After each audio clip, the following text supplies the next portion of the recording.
Pour quelqu'un qui n'arrive pas à vendre, c'est parce que la personne n'a pas compris ce qu'on appelle la loi du nombre. Le vrai marketing, c'est prospecter et filtrer pour tomber sur la bonne cible. Quelqu'un qui sait prospecter, même s'il ne sait pas vendre, va réussir. Pour quelqu'un qui se met seulement à prospecter, sans cette technique, il va peut-être sur 100 personnes parrainer 2-3. Mais quand il utilise cette technique, pas à 15 personnes, 20 personnes, en fonction de sa performance. Une chose est sûre, les gens ne vont pas venir beaucoup dans vos équipes si vous n'inspirez pas. Ok. Alors, je pense que c'est déjà bien. Vous voyez que la prospection en ligne, c'est quelque chose qui ne ment pas. Regardez un peu les résultats de la méthode phare. Vous allez comprendre que prospecter sur Internet, c'est la stratégie la plus puissante. C'est vrai que la prospection physique est bien, mais pour quelqu'un qui veut aller plus vite, la prospection sur Internet est mieux parce que ça te permet de toucher à plus de personnes, même à des personnes que tu ne connais pas. Parce qu'effectivement, quand on veut utiliser ses relations personnelles, il y a des gens qui n'ont pas de relations. Surtout les jeunes. Bon, imagine un jeune de 20-25 ans, il connaît qui? Pratiquement pas grande chose. Peut-être ceux qui connaissent beaucoup de personnes, c'est les professionnels, les gens qui travaillent, voilà, ils ont des relations. Donc, ils peuvent user effectivement de leurs relations pour commercialiser. Mais la prospection sur Internet, c'est quelque chose qui fonctionne. Moi, particulièrement, je dis que la raison principale pour laquelle la plupart des gens ne réussissent pas dans notre business, c'est parce qu'ils ne prospectent pas assez. Là, cet objectif, ils recherchent. Ils doivent être clairs avec vous. Parce que s'ils font erreur, ils vous disent exactement le résultat qu'ils recherchent. Vous allez maintenant adapter votre offre par rapport à son résultat. Vous ne parlez plus des caractéristiques de votre produit. Vous lui montrez que ce produit-là, c'est ça qui te permettra de pouvoir arriver là. Point. La raison principale pour laquelle les gens ne réussissent pas dans notre business, c'est parce qu'ils ne prospectent pas assez. Je vous assure que si vous comprenez le sens de la prospection, vous allez apporter un changement fulgurant à votre business tout de suite même. Mais beaucoup, on donne des formations, beaucoup n'ont toujours pas compris. C'est-à-dire qu'ils savent qu'ils doivent prospecter, mais ils ne mesurent pas l'ampleur du type de prospection qu'ils doivent faire. C'est-à-dire qu'ils font de la prospection, mais c'est à un niveau micro. Je ne sais pas si vous voyez un peu ce que je vous explique. Ils prospectent, pratiquement beaucoup de personnes prospectent, mais c'est à un niveau micro. Voilà pourquoi les résultats également sont petits. Quelqu'un qui prospecte comme moi ne peut pas ne pas avoir les mêmes résultats que moi. Moi, je suis partout. Quand tu te réveilles, chaque jour que Dieu fait, mon objectif, c'est que tu me vois à quelque part. Chaque jour. Si tu viens sur WhatsApp, tu vas me voir. Vas-y sur Facebook, tu me verras. Faut aller sur TikTok, tu vas me voir. Vas-y sur YouTube, tu me verras. Faut aller sur Instagram, je suis là. Va sur LinkedIn, je suis partout. C'est pour vous dire à quel point vos résultats peuvent exploser si vous comprenez un peu le principe de la prospection. Quelqu'un qui sait prospecter, même s'il ne sait pas vendre, va réussir. Parce que maîtriser trop de techniques de vente, ça ne sert pas à grand chose. C'est bien pour donner des formations, c'est bien pour prendre un entrepreneur ou bien une personne comme ça, détecter sa problématique et résoudre. Parce que lui, il peut avoir un problème de vente. Mais peut-être son problème, c'est quelque chose qu'il ne maîtrise pas. Donc, quand je maîtrise beaucoup de techniques de vente, je peux lui prendre, lui, résoudre son problème. Telle personne également, je lui prends, je résoudre. Parce que les gens n'ont pas les mêmes problèmes au niveau de la vente. Mais je vous assure que quelqu'un qui prospecte réellement ne peut pas souffrir. En termes d'équipe, il ne peut pas souffrir en termes de vente. Je vous assure que le secret le secret ultime pour réussir dans le business, c'est la prospection. Mais vous ne prospectez tellement pas que vos résultats sont très minimes. Et certains croient qu'ils prospectent. Il y a des personnes... Non, je vous comprends. Hein. Il y a des personnes, quand ils mettent 25 000 francs dans la campagne, ils ont 100 prospects et se disent non. Moi, j'ai discuté avec jusqu'à 100 personnes. Ah, ça n'a pas marché. Donc, vous voyez un peu à quel point les gens sont limités. Mais vous ne pouvez pas avoir 2700 personnes dans vos équipes si vous discutez avec 100 personnes comme ça en un mois. Est-ce que vous savez comment moi j'ai fait pour avoir aujourd'hui plus de 2700 personnes dans mon équipe? C'est simplement parce que je prospecte de façon agressive. Regardez un peu, quand je prends une année, j'ai au moins 5 gros événements que j'organise de plus de 1000 places. C'est une prospection agressive. Je n'ai pas besoin d'être intelligent. J'ai juste besoin d'être agressif au niveau de la prospection. Plus je suis agressif dans la prospection, plus je parraine. Je n'ai pas besoin d'être intelligent. Quand je prends 50 personnes à qui j'ai présenté mon opportunité, c'est sûr et certain que 2 ou 3 vont me rejoindre. C'est une certitude. Même si j'ai mal expliqué comment le business, même si je ne suis pas fort. Et la preuve, la bonne nouvelle déjà, c'est que vous êtes dans la méthode phare. On vous montre même les bonnes procédures pour pouvoir expliquer encore. Ça, c'est grave. Donc, l'une des raisons pour lesquelles, aujourd'hui, quand je vous regarde, pour le moment, je suis en train de rire parce que je sais que vous n'avez pas encore commencé le business de Forever. Le leader Contromdé, moi, mon objectif cette année, 2026, c'est de devenir numéro 1 au Burkina. Oui. C'est un objectif que je me suis fixé. Mais j'ai regardé d'abord le numéro 1 du Burkina a combien de personnes dans son équipe. Le numéro 1, c'est le leader Contromdé. Il a 37 000 personnes dans son équipe. Vous comprenez un peu ce que je suis en train de vous expliquer? Justin, lui, seul a 4 000 personnes. Une seule branche, Justin, a 4 000 personnes dans son équipe. Hamza a presque 10 000 personnes dans son équipe. Oui, il a 37 000 personnes dans son équipe. Donc, est-ce que vous comprenez que vous n'avez même pas encore commencé à prospecter? Parce que la prospection, c'est quoi? En réalité, je n'ai pas besoin de te parrainer directement. Mais je peux être la cause pour que tu puisses être dans l'équipe. Moi, je peux prendre par exemple le Sénasa. Et je demande à ce que mes leaders, Adama, Lauriane et tout ça, on s'associe pour organiser un événement. Mais de toutes les façons, si tu viens dans l'équipe, tu es dans mon équipe. Donc, vous n'avez même pas encore commencé le business. Non, exemple. Qui a 100 personnes dans son équipe? Soyez honnête.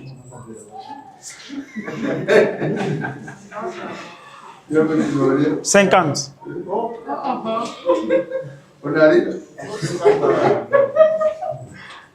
Mais comment on fait pour avoir une personne dans son équipe? Comment on fait pour avoir quelqu'un dans son équipe? Je ne sais pas si vous voyez comment c'est simple. Pour avoir quelqu'un dans ton équipe, toi-même tu sais qu'est-ce qu'il faut faire. Il faut seulement prospecter. Il faut faire des présentations. Point barre. Il n'y a pas à réfléchir, à dire non, je vais aller chercher des stratégies cachées. Non. Si tu veux avoir 100 personnes dans ton équipe, tu sais quoi faire. Présente à 2000 personnes, 3000 personnes, 5000 personnes et je te parie que tu auras 100 personnes dans ton équipe. Mais qui a présenté son opportunité à 3000 personnes? Ce n'est pas impossible de présenter l'opportunité à 3000 personnes. Par exemple, aujourd'hui, vous avez un bureau. Vous avez toujours eu un bureau. Ça, ce n'est même pas une excuse. Vous avez toujours eu des bureaux. Ça te coûte quoi chaque semaine de prospecter 10 personnes, ça peut même être sur Internet, dans la salle, et de faire des présentations. Si tu avais fait ça à l'heure actuelle, là, tu avais au moins 50 personnes dans ton équipe. Imagine si tu avais fait ça depuis le début de l'année 2025 jusqu'à l'heure actuelle. Tu avais au moins 50 personnes dans ton équipe. Mais toi, peut-être tu es assis, tu attends qu'un leader organise un événement, tu vas lancer campagne, tu vas avoir 5-10 personnes qui vont venir participer. Il y a 0 personne qui vient dans ton équipe ou bien il y a une personne qui vient dans ton équipe. Ou bien tu commences, tu fais ça une fois, ça ne marche pas, tu dis bon, allez, cette histoire-là même, est-ce que c'est réel même? Nous, on a pris une salle de 3000 places. On a prospecté, on a parrainé 0 personne, mais on a toujours continué. Au Togo, à Lomé, on a pris le palais des congrès, c'est 3000 places. On a rempli, la salle était pleine, jusqu'à les gens étaient arrêtés. On a parrainé 0 personne. Oui. Et puis c'était gratuit. On a dépensé 5 millions pour organiser l'événement. C'était gratuit même. De surcroît, ça nous a fait extrêmement mal. Mais quand c'est arrivé, on a souri. Et on s'est dit que c'est ça même qui est bon. C'est un signe qui montre qu'on ne va pas échouer. Des gens qui font ça et puis qui continuent, mais ils ne vont pas échouer, c'est fini. Il y en a même qui ont lancé des campagnes pour un seul événement. Ils n'ont pas parrainé, ils ont arrêté de prospecter. Quand on dit à un événement, il disparaît. Donc, le secret, c'est qu'il n'y a pas de secret. Oui. On se flatte par rapport au secret. On aime beaucoup se flatter. Mais voilà pourquoi j'aime dire, le succès, il n'y a pas 1000 chemins. Il n'y a qu'un seul chemin. Et on te donne le chemin, tu pratiques, tu vas réussir. Parce que la surinformation n'est pas bien. Quand on est surinformé, on finit par se perdre. Retenez une chose, si vous voulez avoir des personnes dans vos équipes, vous devez prospecter plus de personnes. Vous devez faire plus de présentations. Point final. Que ce soit en ligne, que ce soit en présentiel. Point final. Ne réfléchissez même pas trop. Faites une affiche, peut-être avec votre manager. Chaque semaine que Dieu fait dans ce bureau-là, vous avez une dizaine, une vingtaine de personnes à qui vous présentez. Je vous parie que d'ici fin février, vous allez avoir 10 à 15 personnes dans vos équipes. Commencez petit. Au fur et à mesure que vous évoluez, vous allez pouvoir faire comme moi, peut-être même plus que moi. Moi, je n'ai pas commencé comme ça. J'ai commencé comme tout le monde ici avec des petites présentations. Maintenant, lorsque j'atteins... Parce que en fait, vous êtes un être humain. Vous n'êtes pas une machine. Vous avez des limites en termes d'effort physique. Il y a des choses que vous ne pouvez pas dépasser. Donc, vous faites en fonction de votre énergie, en fonction de vos moyens, en fonction même de vos moyens financiers. Voilà pourquoi si vous n'avez pas les moyens pour aller louer un bureau, ce n'est pas grave. Lancez les campagnes, appelez-les ici. C'est gratuit ici.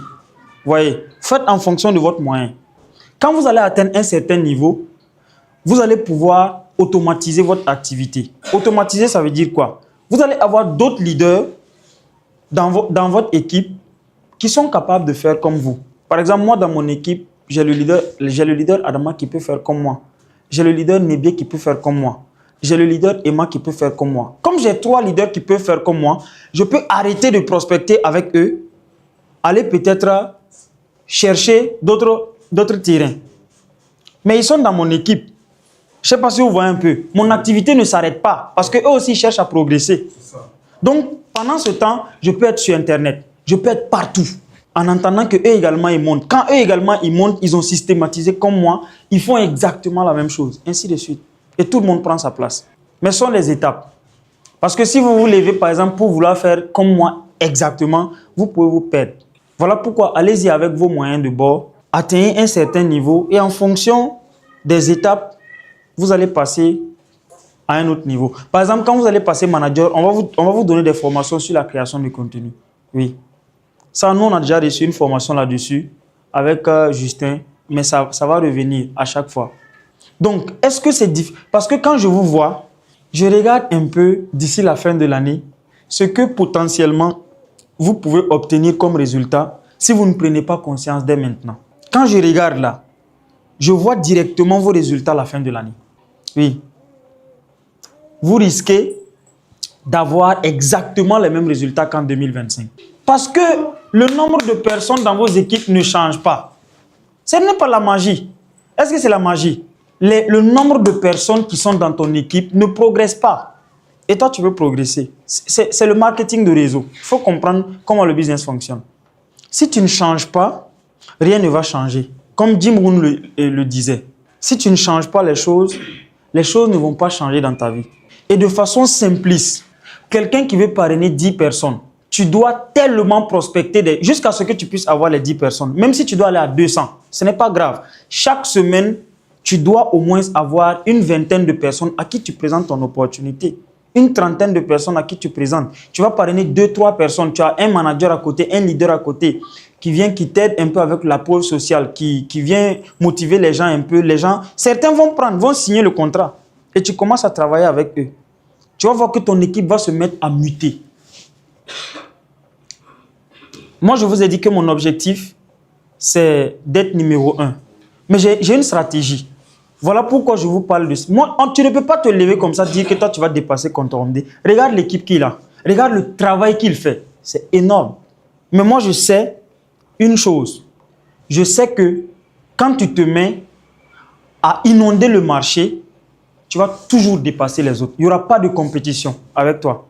Donc, mon secret en 2026, c'est que je vais inonder le marché. C'est tout. Mon objectif cette année, c'est ouvrir 10 bureaux. Oui, non, c'est la prospection massive. On doit me voir partout, dans tous les quartiers. C'est simple. On doit me voir dans tous les quartiers. Je m'en vais à Tampuy, je recrute 5 jeunes, j'ouvre un bureau là-bas, je les accompagne, je les montre comment prospecter. Je quitte Tampuy, je m'en vais à Gungen. Ça dit que je suis partout, dans l'esprit des gens, partout. c'est sûr et certain que tu prends la première place. Et il n'y aura pas de compétition avec toi. Les gens vont croire que tu es intelligent et pourtant, c'est parce que tu prospectes assez. C'est tout. C'est parce que tu fais plus que eux, c'est tout. Alors, par rapport à la vente, c'est exactement la même chose. Pour quelqu'un qui n'arrive pas à vendre, c'est parce que la personne n'a pas compris ce qu'on appelle la loi du nombre. Il a dit quelque chose. Augustin a dit quelque chose que moi j'ai beaucoup aimé. Normalement, quand quelqu'un discute avec toi sur Internet, à la base, les gens ne viennent jamais sur Internet pour acheter. Jamais. Les gens viennent sur Internet pour s'informer, pour se distraire ou bien pour s'éduquer.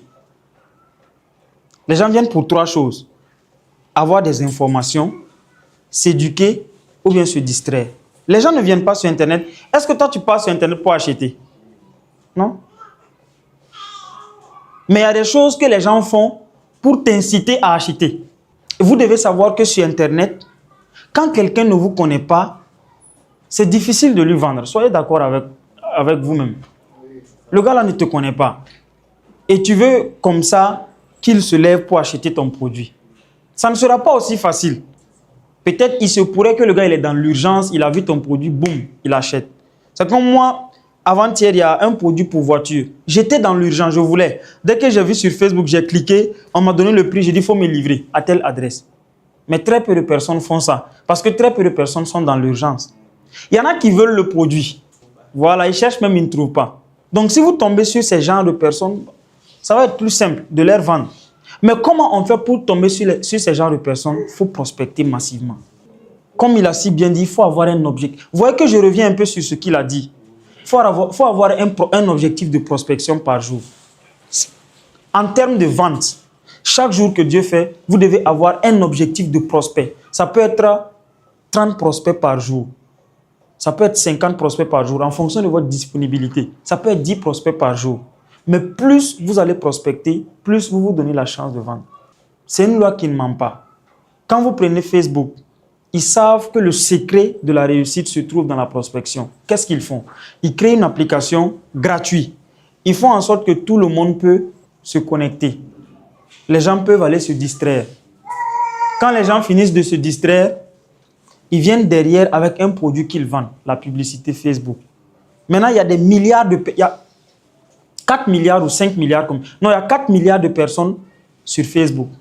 Mais tu ne peux pas avoir 4 milliards de personnes sur ta plateforme et ne pas pouvoir vendre. Quand vous prenez un influenceur qui fait une vidéo, par exemple, qui parle de l'Arctic dans sa vidéo et qui a 10 millions de vues, même s'il y a 0,01% qui achète, il est manager. Je ne sais pas si vous voyez un peu la puissance de la prospection. C'est-à-dire qu'il y a 10 millions de personnes qui ont vu, il y a 0,01% des 10 millions qui ont acheté, 10 000 personnes qui ont acheté le Arctic. Il est manager.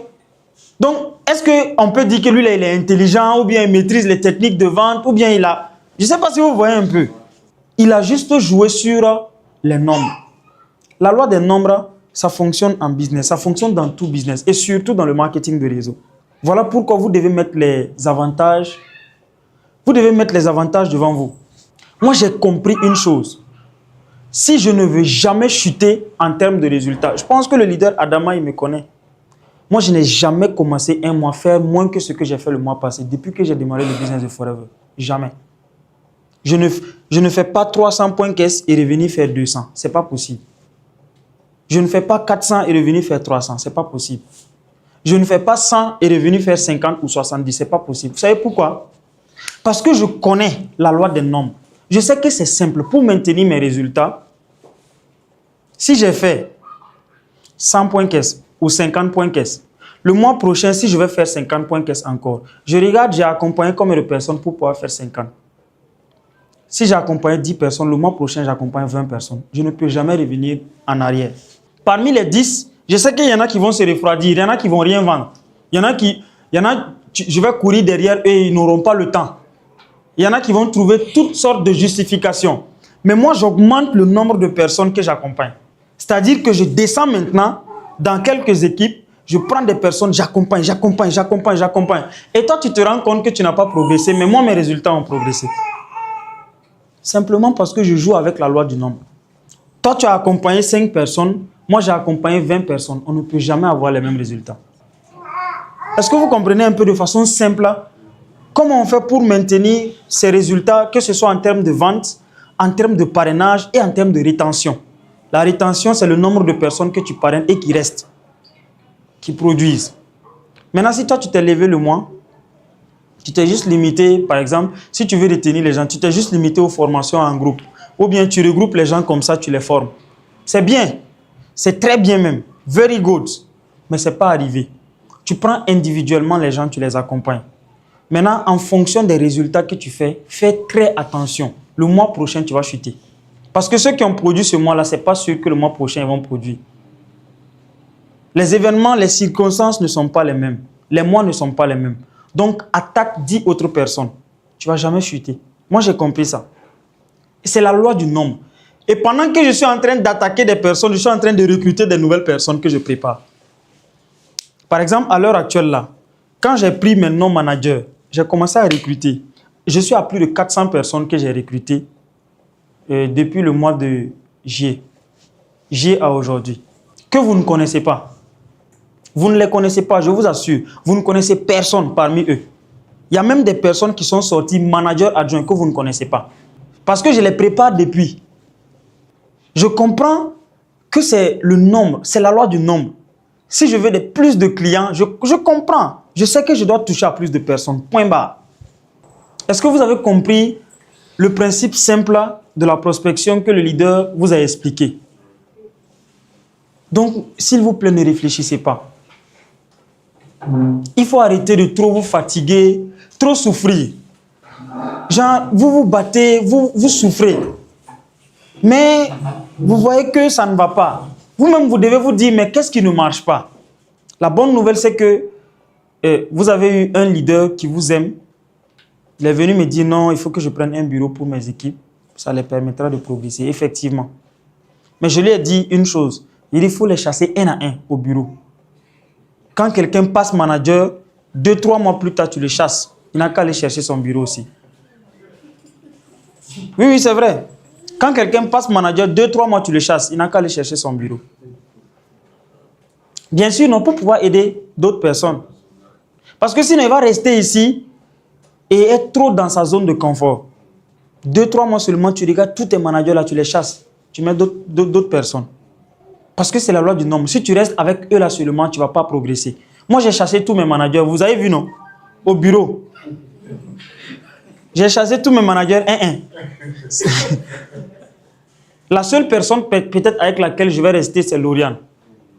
Parce que elle, je travaille mieux avec elle quand je suis à côté d'elle. Voilà, la maison ne peut pas être vide. Il faut au moins un enfant à la maison. Mais il y a des nouvelles personnes qui vont encore occuper les bureaux. Quand eux encore ils vont atteindre un certain niveau, on les chasse, on prend d'autres personnes. Pourquoi? Parce que c'est la loi du nombre qui fonctionne. Je dois bosser avec plus de personnes. Si vous avez compris ça, vous avez tout compris dans le business de Forever. Vous avez tout compris dans le business de Forever si vous avez compris ça.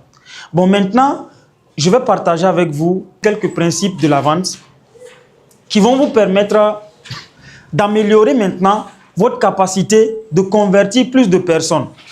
Parce qu'une chose est de prospecter beaucoup de personnes, une autre chose est de les convertir en clients. Maintenant, quand je dis convertir en clients, je ne me limite pas seulement aux produits. C'est les produits, c'est aussi les parrainages, c'est même la rétention. Tout ça, c'est la vente. Donc, ces techniques que je m'apprête à vous partager vont vous permettre, ça va juste améliorer votre capacité à convertir plus de personnes. Par exemple, pour quelqu'un qui se met seulement à prospecter, sans ces techniques, il va peut-être sur 100 personnes parrainer 2-3. Mais quand il utilise ces techniques, il peut aller à 10 personnes, pas aller à 15 personnes, 20 personnes, en fonction de sa performance. Donc, ça va améliorer, ça va augmenter vos résultats. Et vous allez voir que sur un an, quand vous allez faire la combinaison de vos résultats, peut-être vous avez fait plus 50%. Alors, une fois qu'on dépasse l'étape de la prospection, la prochaine étape, je pense, pour les personnes qui ont suivi ma formation vidéo, j'ai même bossé ça là-bas. Et maintenant, aujourd'hui, on va rentrer en profondeur. La deuxième étape, c'est de travailler sur soi-même. Parce qu'une chose est sûre, les gens ne vont pas venir beaucoup dans vos équipes si vous n'inspirez pas. confiance. Vous voyez, si moi je regroupe 20 personnes, je fais une présentation. Toi, tu ne travailles pas sur toi. Tu regroupes 20 personnes, tu fais une présentation. J'aurai plus de résultats que toi. Parce que simplement, je vais plus inspirer les gens que toi. Mais ne vous flattez pas. Il y en a qui vont dire non, Meda, c'est normal parce que toi, tu as déjà les résultats. Meda a commencé animateur adjoint. Je n'ai pas commencé en tant que manager. Je n'ai pas commencé avec 10 millions par mois. J'ai commencé avec 0, comme vous tous. Mon premier mois, mon bonus était 96 000. Aujourd'hui, je suis à plus de 10 millions par mois. Mais j'ai commencé avec 96 000 par mois. Donc, ne dis pas non, c'est parce que c'est Meda. Oui, c'est vrai que c'est Meda, le taux de conversion est élevé. C'est vrai. Mais pourquoi? C'est parce que j'ai travaillé sur moi à la base. C'est parce que j'ai travaillé sur moi durant toutes ces années. Voilà pourquoi mon taux de conversion est élevé. Le travail que tu dois faire, de façon basique, c'est sur toi d'abord. Tu n'as pas travaillé sur toi, quand tu seras devant les gens, tu ne pourras pas convertir beaucoup. Toi-même, tu es devant les gens et puis tu as peur de les parler. Déjà ça, tu as déjà perdu la moitié de la salle. Quand tu parles, ta façon de les parler, tu as perdu la moitié de la salle. Tu parles comme si tu avais faim. Tu parles comme si tu n'as pas envie de les aider. Déjà même, tu as déjà perdu la moitié de la salle. Donc, lorsque vous voulez convertir plus de personnes, vous devez travailler sur vous, votre personnalité et puis votre attitude. Vous devez travailler sur la personne qui est arrêtée devant là. Parce que les résultats que vous obtenez à l'extérieur, c'est le reflet de la personne que vous êtes à l'intérieur. Regardez un peu. Pour savoir que quelqu'un a travaillé sur lui, il y a 3 signes pour savoir que quelqu'un a travaillé sur lui. Le premier signe, la personne n'a pas besoin de l'approbation d'une autre personne pour travailler. C'est-à-dire que moi, mon parrain m'a parrainé, il est parti au Sénégal. Je n'ai jamais eu besoin de lui pour travailler. On sent que c'est quelqu'un qui a travaillé sur lui. Quelqu'un qui n'a pas encore fini de travailler sur lui aura toujours besoin qu'on vienne chaque jour le rappeler de ce qu'il doit faire. Deuxième signe qui montre que quelqu'un a travaillé sur lui, la personne prend 100% de sa responsabilité et il ne se trouve aucune excuse. On vous a déjà beaucoup parlé des excuses. Mais ça montre en réalité que vous êtes une personne développée, que vous prenez la responsabilité de votre vie. Ça dit que vous n'acceptez pas les petits résultats. Ça montre que vous avez un esprit, pas seulement compétitif, mais un esprit de domination. Vous devez avoir un esprit de domination. Parce que si vous n'avez pas un esprit de domination, la compétition va vous noyer. Moi, je ne suis pas en compétition avec quelqu'un. Je suis là pour dominer. C'est cet état d'esprit que vous devez avoir. Quelqu'un qui a réellement travaillé sur lui, qui se fait confiance. La confiance est différente de l'arrogance. Avoir confiance en soi, c'est être sûr que si je dis, je vais le faire. Je suis prêt à payer tous les prix qu'il faut pour pouvoir le faire. C'est ça la confiance en soi. Je le dis ouvertement que je vais le faire et je suis prêt à payer tous les prix pour le faire. Si vous êtes quelqu'un comme ça, vous allez attirer même des bonnes personnes dans vos équipes. Vous allez attirer plus de responsables, plus de personnes indépendantes dans vos équipes. Vous allez attirer moins de clients qui fatiguent parce que c'est un travail personnel. Quelqu'un qui n'a pas confiance en lui, on sent qu'il n'a pas travaillé sur lui. Le dernier signe, c'est quelqu'un qui a toujours soif d'apprendre. Quand on sent que quelqu'un a travaillé sur lui, l'un des signes les plus visibles de quelqu'un qui a réellement travaillé sur lui, c'est quelqu'un qui a soif d'apprendre. À chaque livre qu'il voit, il veut lire. Chaque formation qu'il voit, il veut suivre. Moi, je ne dépasse pas un livre. Quand je vois un livre, je prends, je lis. Quand je vois une formation, je suis. Et chaque jour que Dieu fait, je vais venir te donner de nouvelles idées. Chaque jour que Dieu fait, je vais apprendre de mes erreurs. Par exemple, il y a des erreurs que j'ai faites en 2024-2025. Cette année, je suis en train de corriger ces erreurs. Vous allez voir comment les résultats vont exploser. Mais comment j'ai appris ça? C'est en lisant des livres, en suivant des formations. J'ai compris, dans ma façon de travailler, il y a ce paramètre-là qui n'est pas bon. Et le paramètre, je vous dis, ce n'est pas quelque chose que je cache. Le paramètre, c'est quoi? J'ai compris que mon équipe a atteint un certain niveau où, si je m'amuse, mon énergie avec le temps va diminuer. Parce que je travaille beaucoup. Maintenant, qu'est-ce que je vais faire? Je vais automatiser tout le système d'acquisition. C'est-à-dire que quand tu viens dans mon équipe, la procédure, le processus est là. C'est-à-dire qu'il y a un processus qui est là que tu vas suivre jusqu'à ce que tu atteignes un certain niveau avant même de me contacter. Et je travaille uniquement avec les plus sérieux. Là, je suis en train de travailler depuis le début du mois de janvier. Je travaille sur ça. Je vais mettre en place un manuel de procédure. Quand quelqu'un vient, toutes les formations sont déjà là. J'ai appris à quelque part que quelque chose que tu fais 2 fois doit être automatisé. Ça, je l'ai appris dans un livre. Les grands dirigeants ont tellement d'équipes à gérer que s'ils n'automatisent pas à un certain moment, ils se noient et ils deviennent esclaves de leur business. Mais vous n'avez pas forcément encore atteint ce niveau. Mais quand vous allez atteindre ce niveau, c'est quelque chose que je vais vous dire. Je pratique d'abord en entendant que vous arrivez. Lorsque vous allez arriver, je vais vous dire, voilà, voici ce que vous devez faire. Je vais dire, bon, tu dois automatiser ça. Par exemple, sur les réseaux sociaux, tu ne dois rien faire. Benjamin est là, il vient, il filme, il prend la photo, la vidéo, il monte, il poste sur les réseaux. Tu n'as rien à faire. Tu vois un peu comment tu gagnes en temps. Tu allais perdre 1 heure à 2 heures dans ça. Regardez un peu comment tu gagnes en temps. C'est-à-dire que c'est quelque chose qui est automatisé. Tu n'as plus rien à faire ici. Tu as une assistante à mi-temps qui crée un formulaire sur les réseaux sociaux, là où les gens s'inscrivent. Elle discute avec les gens jusqu'à ce que la personne valide son inscription. Si la personne valide, la personne vient dans ton inbox. Regardez un peu comment ça sera automatisé. Et quand je fais ça maintenant, je multiplie les actions. Je multiplie par 10 la prospection. Parce que j'ai maintenant tout le temps pour prospecter. Donc ça, c'est quelque chose que j'ai appris, mais je continue toujours d'apprendre. Chaque jour que Dieu fait, j'apprends. Pour savoir que quelqu'un a travaillé sur lui, il faut remarquer, c'est quelqu'un qui a toujours envie d'apprendre. Le jour où tu crois que tu es arrivé, c'est le début de la fin. Voilà pourquoi même si quelqu'un vient s'arrêter devant toi, il semble petit, il faut venir l'écouter. On n'en sait jamais. Il y a un mot qu'il va dire, peut-être qu'il va changer quelque chose dans ton business. Ce sont ces 3 signes qui montrent que vous avez travaillé sur vous. Et si vous ne travaillez pas sur vous dès maintenant, ça va se sentir dans vos résultats, la fin de l'année. Alors, par rapport à la vente, je vais vous parler en profondeur. Toujours, c'est l'attitude. En profondeur, vous devez travailler sur votre attitude également. L'attitude, c'est le comportement. L'attitude, c'est qui tu es à l'intérieur de toi-même. C'est-à-dire que qui tu es se reflète dans les ventes que tu fais. Ne copiez pas quelqu'un. Ne répétez pas exactement ce que Meda répète. Ou bien ne parlez pas exactement comme Meda. Tout le monde est authentique. Tout le monde a quelque chose.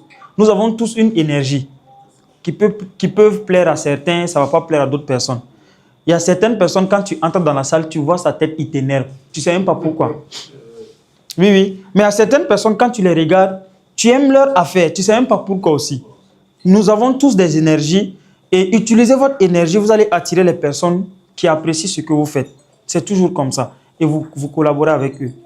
Maintenant, en ce qui concerne l'attitude, que vous soyez devant des personnes pour une présentation, ou bien que vous soyez en appel téléphonique avec un prospect, que vous soyez n'importe où, en train de vouloir discuter avec des personnes, il y a des bases que vous ne devez pas rater.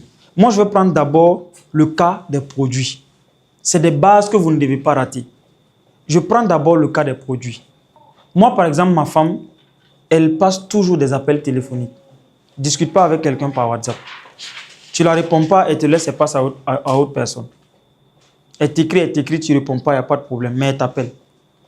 Ceux qui décrochent, elle passe le temps avec eux. Pourquoi? Parce que quand tu décroches à un appel téléphonique, je vous ai dit, il y a l'énergie. L'énergie qu'elle peut te transmettre. Mais chacun a sa méthode. Il y a certains qui disent non, je ne maîtrise pas trop les techniques de vente, je ne maîtrise pas trop les produits. Mais je ne sais pas, mon document, il est où? Regardez un peu. Regardez comment on fait.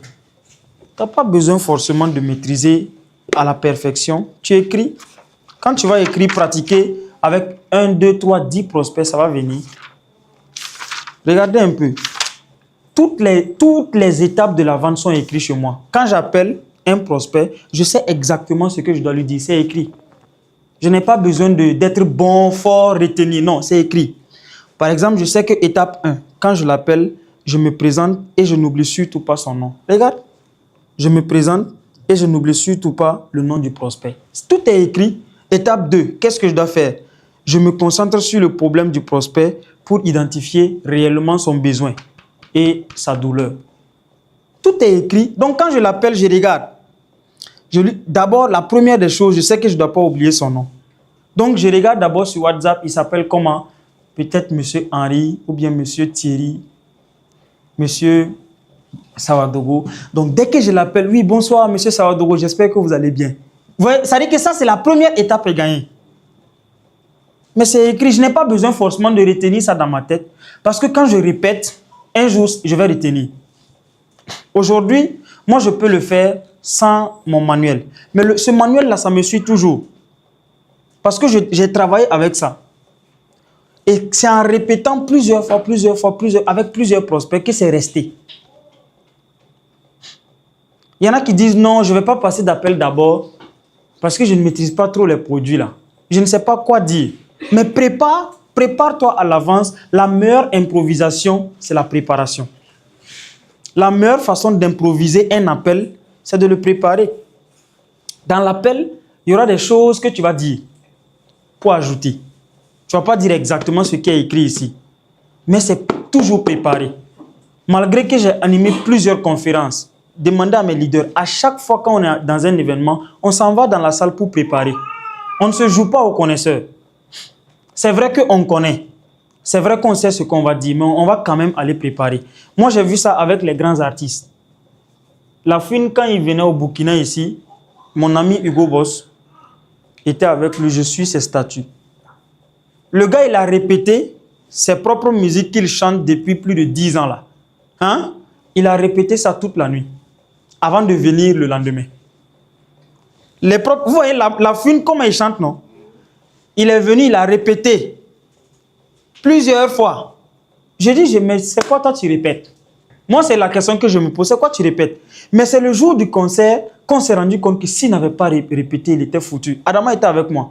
Parce que, dans la répétition, ils se sont rendus compte qu'au Burkina, il y a trop de délestage. Donc, ils ont répété avec des batteries, sans électricité. Et bizarrement, le jour du concert, il y a eu délestage. Bon, imagine, ils n'avaient pas répété. On allait attendre. La fille allait être sur scène. Oui, les gars, pour le moment, il y a délestage. On va attendre que le courant vienne. Et bizarrement, le courant n'est plus venu. Mais il a joué le concert jusqu'à la fin. On n'a même pas senti qu'il n'y avait pas de courant. C'est la préparation, c'est la meilleure. Votre meilleur ami, c'est la préparation.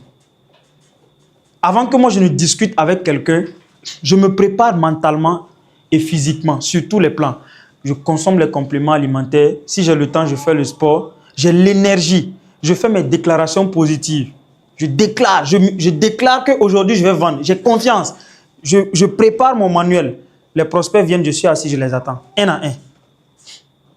Quand vous faites ça, vous allez convertir plus de personnes. Que quelqu'un qui fait la chose, on dirait qu'il n'a même pas envie. Quelqu'un qui prospecte, lui-même, il a mal à la tête. Imagine un peu, toi, tu prospectes, tu as mal à la tête. C'est foutu. Tu vas pas réussir à vendre. Puisque tu as mal à la tête, tu vas attirer plus de prospects qui ont mal à la tête comme ça. Donc, la préparation est très importante. Maintenant, dans la communication, voici ce que vous devez faire dans la communication. Première étape. Quand vous échangez avec quelqu'un, par appel téléphonique, même par vocal WhatsApp, vous devez appeler toujours le nom, la personne par son nom. C'est extrêmement important. Les êtres humains ont un sentiment de reconnaissance. Quand tu appelles quelqu'un par son nom, ça plaît bizarrement à la personne. Par exemple, quand je t'appelle tant, ou bien je dis monsieur, ou bien je t'appelle par ton nom, tu préfères toujours que je t'appelle par ton nom. Parce que tu te demandes même comment j'ai fait pour avoir ton nom. Donc, première des choses, quand vous appelez quelqu'un, appelez-le toujours par son nom. Regardez sur WhatsApp. Vous allez voir son nom là-bas. Beaucoup de personnes quand même mettent leur nom. Je sais que ce n'est pas tout le monde. Mais même s'il n'a pas mis son nom, vous demandez. Vous lui demandez son nom. Quand il donne, peut-être si vous avez un bloc-notes, vous écrivez. Dans la communication, à chaque fois, il faut l'appeler par son nom. Ça, c'est une technique puissante. C'est une technique de manipulation, mais la manipulation n'est pas négative. Quand on dit manipuler, ce n'est pas arnaquer. Manipuler, c'est amener la personne, c'est utiliser des stratégies pour pouvoir stimuler une partie du cerveau de la personne, pour lui permettre de réagir favorablement. C'est ça la manipulation, c'est ça l'influence. Donc, étape 1, vous devez absolument appeler les gens par leur nom. Est-ce que c'est bon? Oui. Étape 2, vous devez apprendre à faire la différence entre les plaisantins, comme il a si bien dit, et puis les prospects sérieux pour gagner en temps. Même avec vos fioles, c'est exactement la même chose. C'est très bien de connaître le nom de ces fioles. Imagine, tu as des fioles, tu ne connais pas leur nom. Je ne sais pas si vous voyez un peu à quel point ça peut frustrer. Donc, quand tu travailles avec des gens, et ça c'était une des qualités de Barack Obama, les 300 personnes dans la Maison Blanche, Barack Obama connaissait le nom de tout le monde. Du vigile jusqu'au dernier responsable. Quand il rentre, il salue le vigile par son nom. Il le serre, il discute avec lui, pam pam, il monte. Les 300 employés, il connaissait tous leurs noms. C'était une... Et Barack Obama est reconnu comme étant l'un des hommes les plus éloquents et les plus charismatiques de notre ère. Donc, il faut apprendre des personnes qui sont éloquents et charismatiques, qui ont laissé des traces. Donc, si Barack Obama le fait, c'est parce que ça fonctionne. C'est parce que c'est bien. Donc, toi également, tu dois connaître le nom de tes fioles, le nom de tes prospects. Est-ce que c'est bon?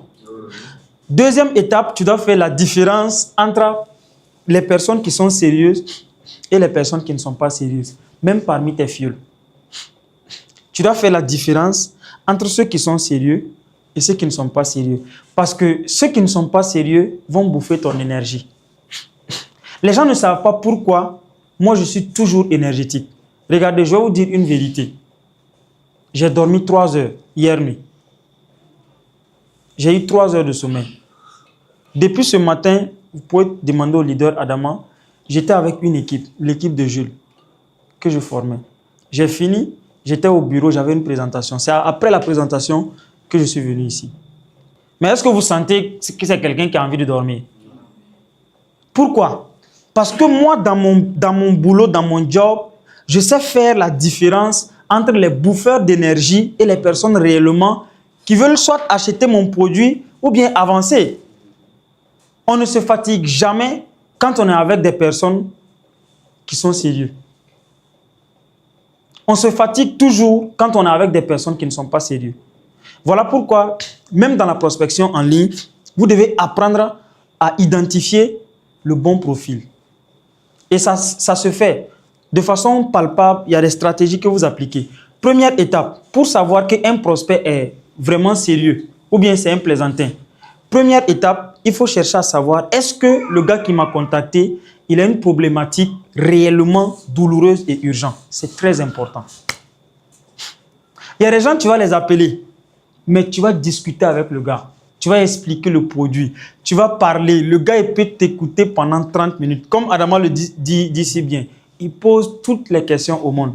À la fin, tu donnes le prix. Il dit, ah, ok. Non, moi-même, je t'avais appelé, mais je ne suis pas encore prêt. Non, si je suis prêt, je vais te rappeler. Tu fais tout, mais non. Vraiment, si je suis prêt, il n'y a même pas de souci, je t'appelle. Vous voyez? En réalité, tu as passé 20 minutes avec un mauvais profil. Voilà pourquoi tu as mal à la tête. Puisque tu ne peux pas comprendre que tout ce travail que tu as fait, c'est finalement pour aboutir à ça. Le vrai marketing, c'est prospecter et filtrer pour tomber sur la bonne cible. Voilà pourquoi on dit que le marketing, c'est ta capacité à attirer ta cible. Le vrai marketing, c'est prospecter et tomber sur la bonne cible. C'est la raison pour laquelle on prend une conférence de 1000 places, ou bien de 100 places, ou bien de 500 places. Quand on vient, est-ce que vous nous avez déjà vu faire une présentation de Forever dans une salle? Parce qu'on n'a pas besoin de venir présenter notre opportunité à tout le monde. Il y a des mauvaises graines dans la salle qu'on doit filtrer. Quand on vient, on présente la méthode phare. Ceux qui sont intéressés, on les prend. Dans une salle maintenant, tranquillement, on les présente le business de Forever. Quand on présente, tout le monde signe. Moins d'énergie. Mais tu peux même venir dans une salle de 100 personnes, tu présentes Forever. Finalement, il y a les bonnes graines, ils n'ont même pas bien compris. Mais ils ne peuvent pas poser des questions.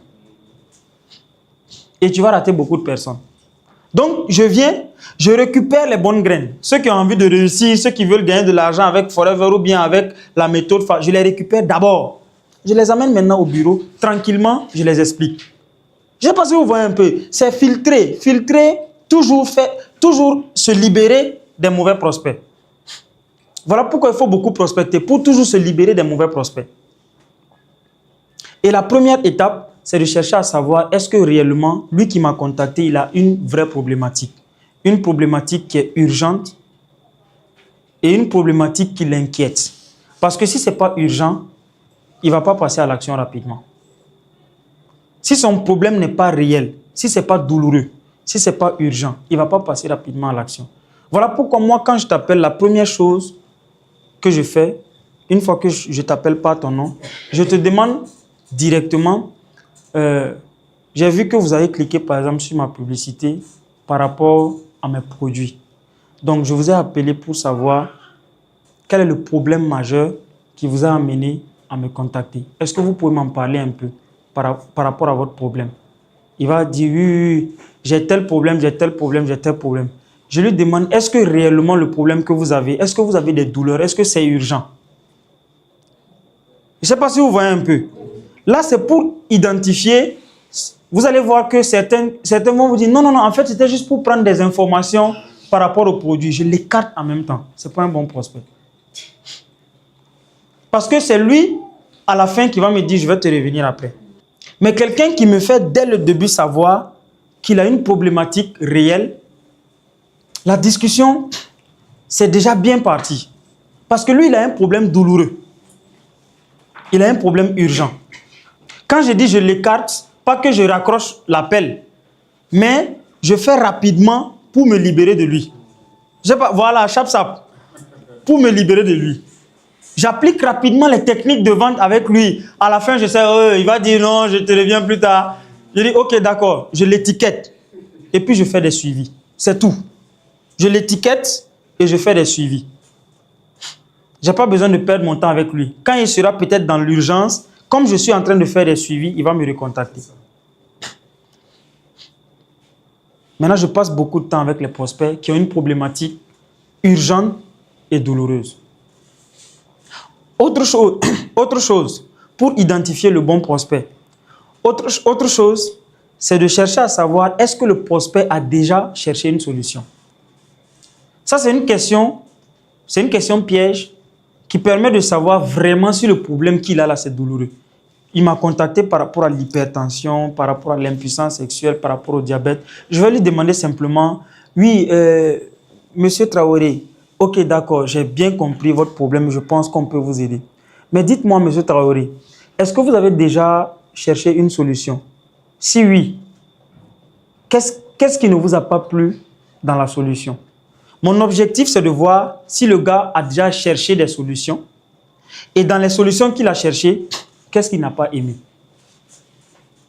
Là, ça me permet à ce que quand je vais venir avec mon offre, que je puisse tenir compte de ce qu'il a dit qu'il n'a pas aimé là.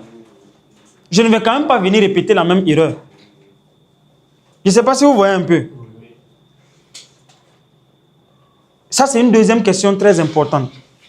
Il va vous dire, effectivement, j'ai déjà cherché, mais je n'ai pas aimé tant. Ou bien peut-être je n'ai pas encore cherché, mais c'est urgent. Voilà pourquoi aujourd'hui j'ai cliqué sur la publicité. C'est ce qu'il va vous dire. Autre question. La dernière question, bon, l'avant-dernière, qui est extrêmement important. Vous devez lui demander. Demandez-le. Pour éviter les problèmes après. Pour éviter les frustrations après. Il faut lui demander, est-ce qu'il a prévu un budget pour se soigner au cas où il a une solution? Je ne sais pas si vous voyez un peu de façon simple comment je vais identifier si c'est quelqu'un qui est sérieux. Mais en fait, comment je fais? Moi, je vais partir d'une petite histoire. On aime dire, effectivement, le bon vendeur ne parle pas trop. Il parle un peu et puis il écoute beaucoup. Je vais partir d'une petite histoire. Je vais lui dire, en tout cas, je ne sais pas, vous savez, monsieur Traoré, il y a beaucoup de personnes, malheureusement, qui viennent vers nous avec ce type de problème. Moi, je suis expert en bien-être. Il y a beaucoup de personnes qui me contactent. Actuellement, où je vous parle, il y a une cinquantaine de personnes que je dois appeler, qui m'ont contacté par rapport à leurs problématiques. Le problème, c'est que quand tu discutes avec certaines personnes, tu te rends compte au final que le monsieur préfère utiliser son argent pour aller arranger sa moto, sa voiture. Certains préfèrent aller acheter des habits, d'autres préfèrent boire la bière. Plutôt même que de prendre soin de leur santé. Tout en sachant bien que leur santé, c'est le capital le plus important. Il y en a qui vont faire ça et ils vont venir vers nous quand ça sera très grave. Et certains même viennent vers nous quand ce n'est plus récupérable. Donc, je ne sais pas. Est-ce que vous avez prévu un budget sérieusement pour prendre soin de votre santé au cas où vous avez une solution? En fait, je leur raconte une petite histoire comme ça et je lui demande est-ce qu'il a prévu. Ne faites pas exactement comme moi. Adaptez à vous-même. Je ne sais pas si vous voyez un peu. Moi, je vous donne juste des exemples. Je veux que cette formation soit pratique parce que j'ai promis quand même aux leaders de donner pas une formation que je donne d'habitude dans la méthode phare où je suis superficiel.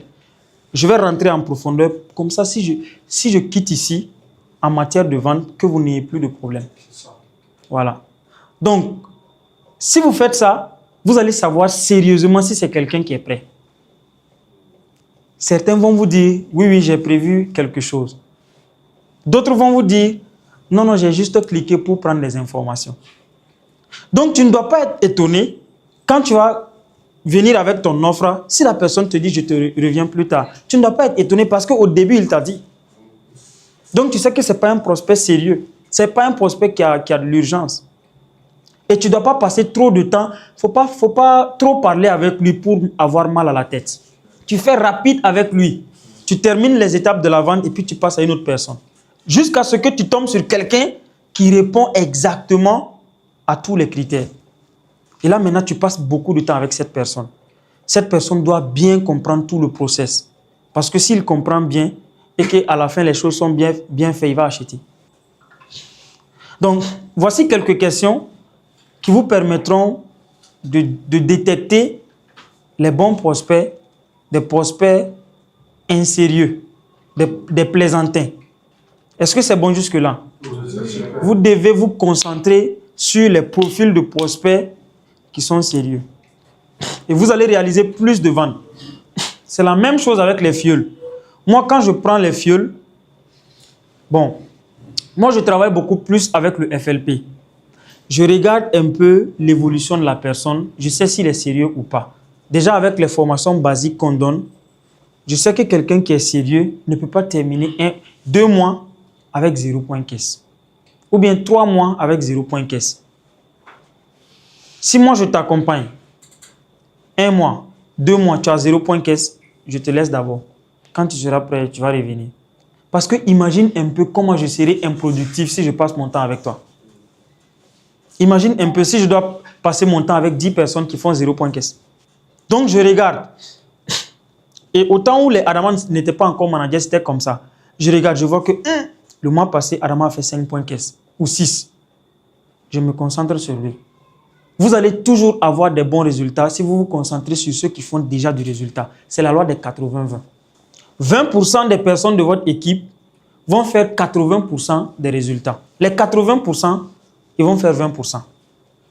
Ils vont faire 0,5 cc, 1 cc, 2. S'ils ont trop brouillé ces 3. Et maintenant, vous êtes concentré sur les 20% de personnes sérieuses qui vous écoutent, qui pratiquent. Vous voyez que le gars, là, il a envie de réussir. Vous investissez votre temps, votre énergie, votre argent sur lui. Il va progresser, il va réussir. Il n'y a rien à faire, il va réussir.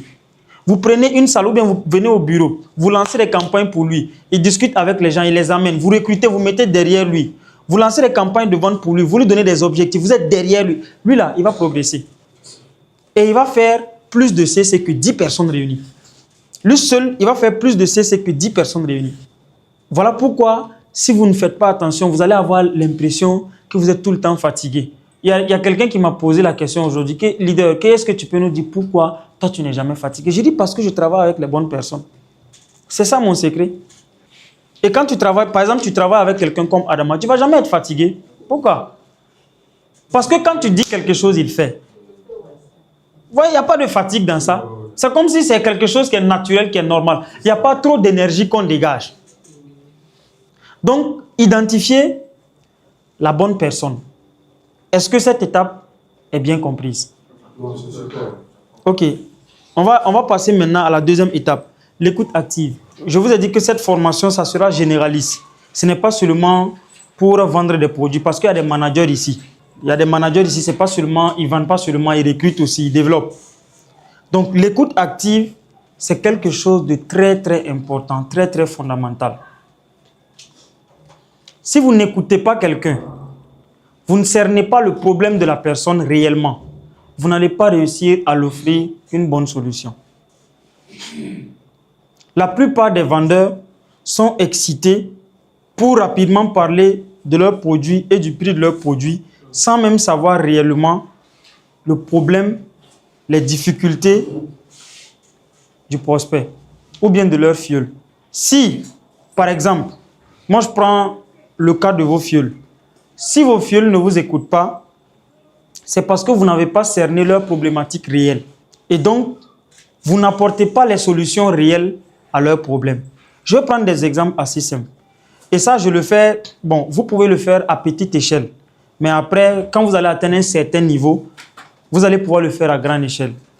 Lorsque vous avez des filleuls que vous recrutez nouvellement, vous devez avoir des informations par rapport à eux. C'est extrêmement important. Je vous ai dit que je suis en train de mettre en place un manuel de procédure. Par exemple, dans le manuel, il y a un formulaire Google, là où tu vas mettre toutes tes informations, afin que je puisse te connaître. Tu vas mettre ton nom, ton prénom, ton sexe, la date de naissance, le lieu de naissance, ta situation matrimoniale, ta fonction, ton objectif que tu recherches dans la méthode phare. Pourquoi tu as rejoint? Qu'est-ce que tu recherches réellement dans la méthode phare? Quel est ton objectif dans les 12 prochains mois? Est-ce que tu me choisis en tant que mentor? Donc, il y a des questions comme ça que je vais poser. L'objectif, c'est de m'asseoir, voir les réponses de la personne et voir comment je peux adapter mon style d'accompagnement. Parce que la façon dont j'accompagne un étudiant, ce n'est pas de la même façon que j'accompagne un professionnel. Moi, je vais vous prendre un exemple assez simple. J'ai fait ça avec les nouvelles personnes que j'ai parrainées et ça fonctionne bien. Et j'ai compris que les mêmes techniques qu'on utilise pour vendre les produits, on doit les utiliser pour également accompagner les équipes. C'est la même chose. Et donc, je suis rentré en profondeur pour réellement connaître les personnes que j'ai parrainées. Je me rends compte qu'il y a certains qui sont professionnels. Donc, quand tu es professionnel, par exemple, vous savez, le problème, c'est quoi? Tu peux venir dans mon équipe. Moi, je vais peut-être te dire de vendre diabète, parce que c'est ce que moi, je vends. Je t'impose de vendre diabète. Mais peut-être que ce n'est pas diabète, toi, tu veux vendre en réalité. Peut-être que tu veux juste vendre les pâtes dentifrice. Il y a un monsieur qui est venu dans mon équipe, il s'appelle Monsieur Lalgo. Quand il est venu, puisque maintenant je sais, je comprends l'écoute active. L'écoute active, c'est ma capacité à poser des questions à quelqu'un pour connaître la personne et adapter mon offre, mon produit, mon accompagnement en fonction des besoins de la personne. J'ai compris que c'est quelqu'un, par exemple, qui collabore beaucoup avec des boutiquiers. J'ai dit, attention, ça c'est une bonne information. Oui. Il collabore beaucoup avec des boutiquiers parce qu'il vend le miel aussi. Il fait des dépôts de miel dans des boutiques. J'ai dit, lui là, je vais l'écarter de toutes les formations, pathologie, diabète, hypertension, quoi. Je l'écarte. Je vais le prendre, il va vendre uniquement les pâtes. Il a fait 10 points caisse le mois passé. Oui, simplement avec les pâtes. Non, en fait, c'est un système qui marche. Parce que le gars se sent dans ce qu'il fait.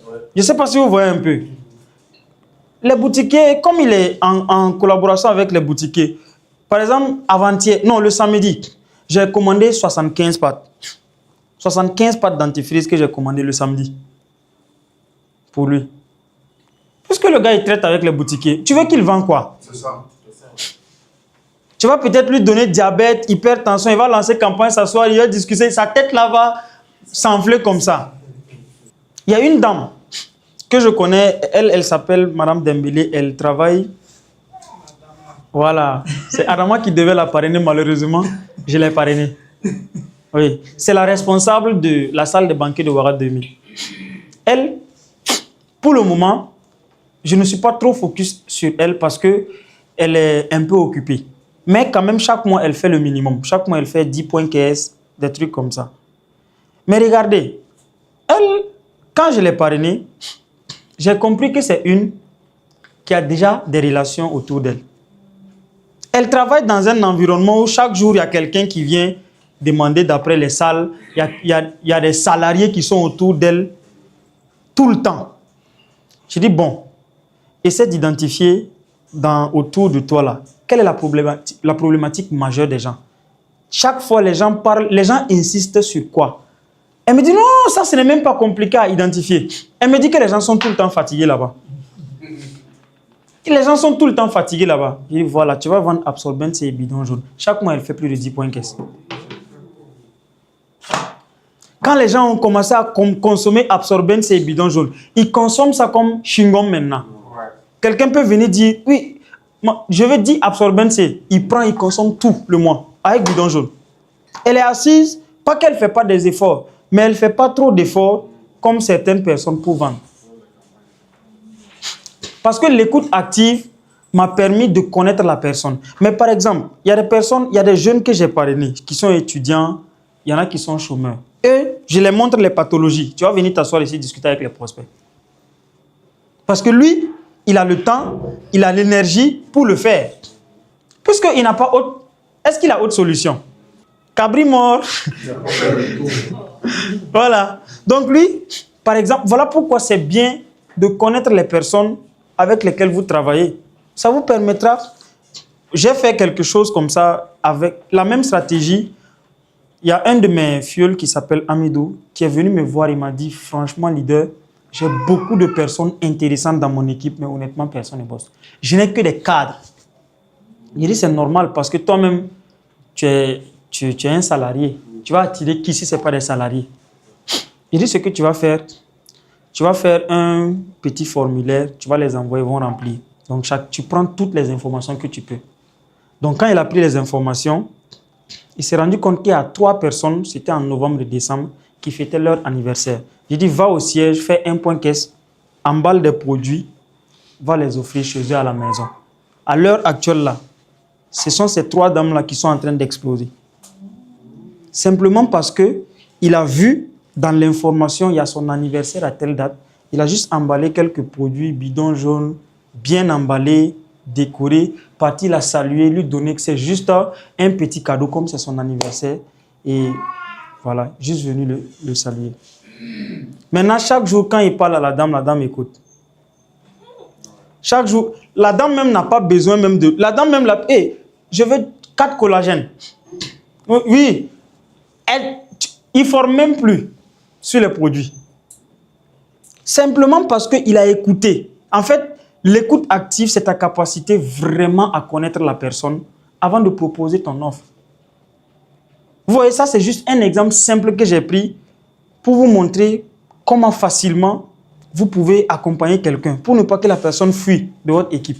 J'ai quelqu'un qui travaille dans des mines. Lui également, il vend uniquement Fab et Focus. Tout le temps dans les mines. Les gars qui travaillent dans les mines, ils sont tout le temps fatigués. C'est ça. Oui. Ils vendent Fab et Focus. Oui. Fab, Focus. Quand les gens voient Fab là-bas, ils sautent là-dessus comme pas possible. Donc tout le temps, je commande, j'envoie. Souvent, moi-même, mes 4 CC, je fais validation de 3 CC de Fab, j'envoie.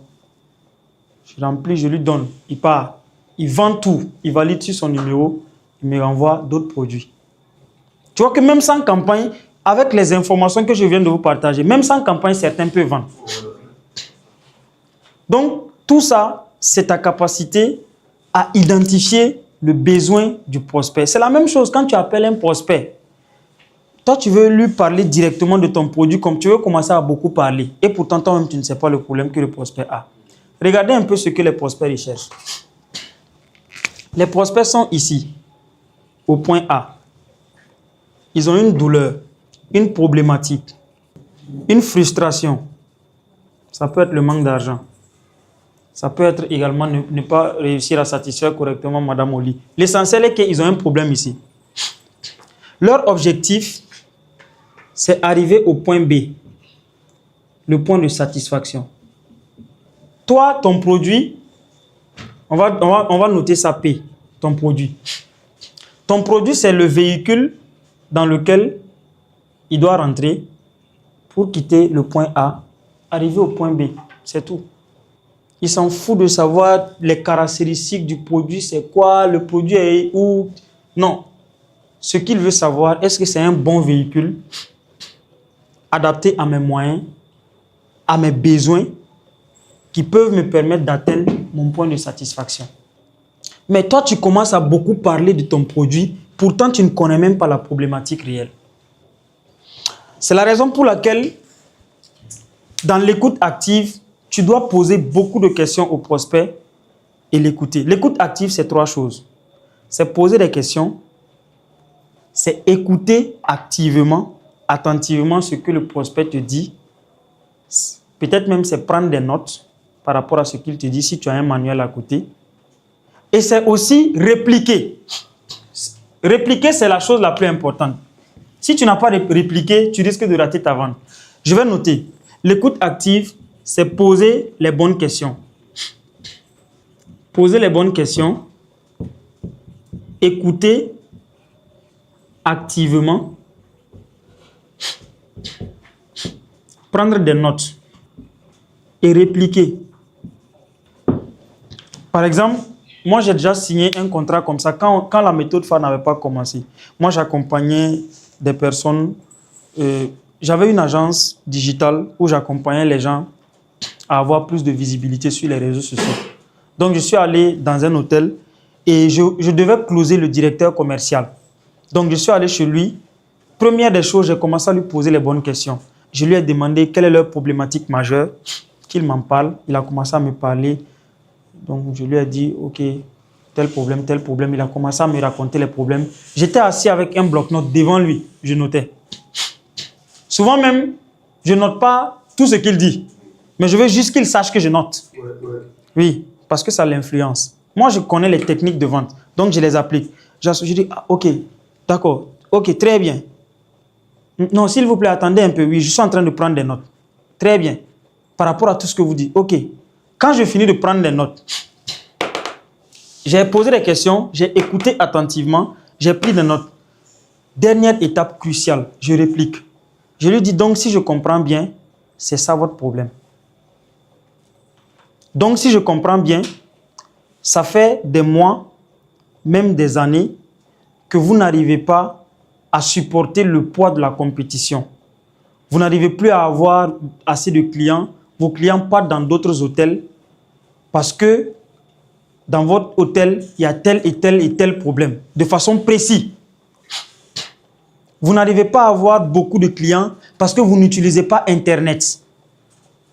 Vous ne collaborez pas avec des influenceurs. Donc, je lui ai posé comme ça des questions et j'ai répliqué. Il dit, est-ce que, si je comprends bien, est-ce que c'est réellement ça votre problème?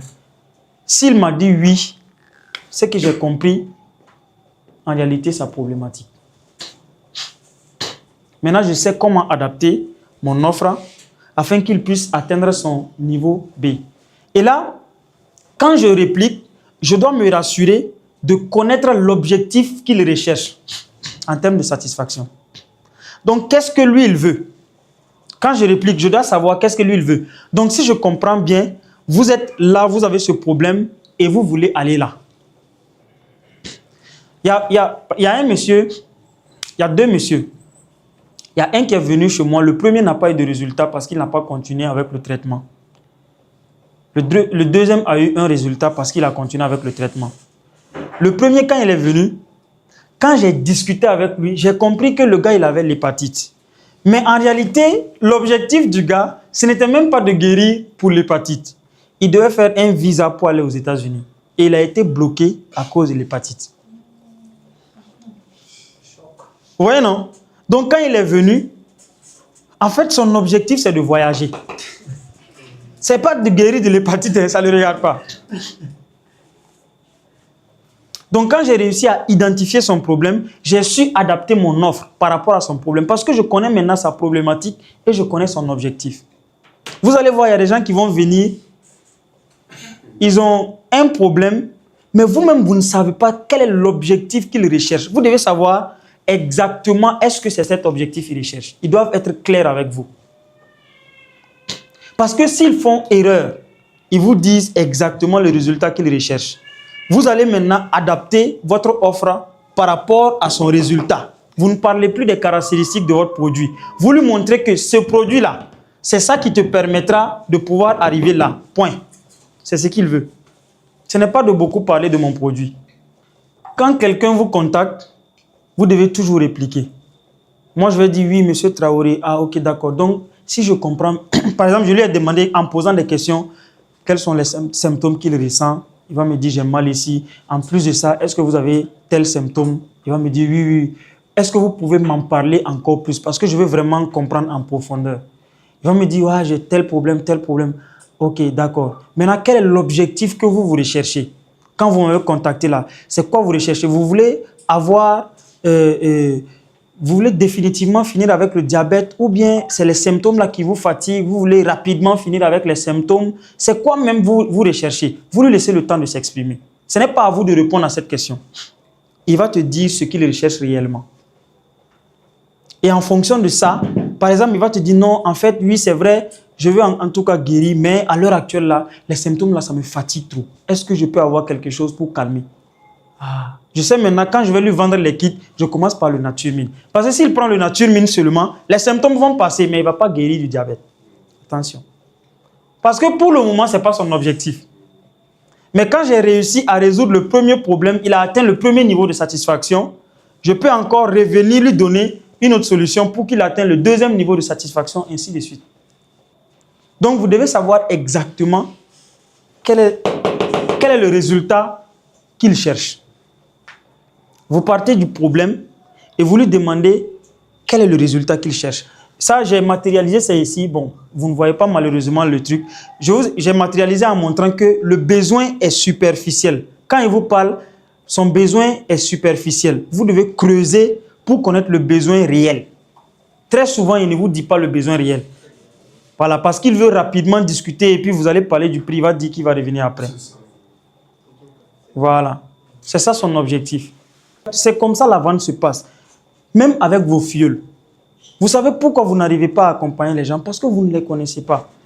Moi, à l'heure là, mon filleul est là. Je le connais de A à Z. Je sais ce qu'il aime, je sais ce qu'il n'aime pas. Donc, ce qu'il n'aime pas, j'évite. Pour ne pas l'énerver. Non, je ne sais pas si vous voyez un peu.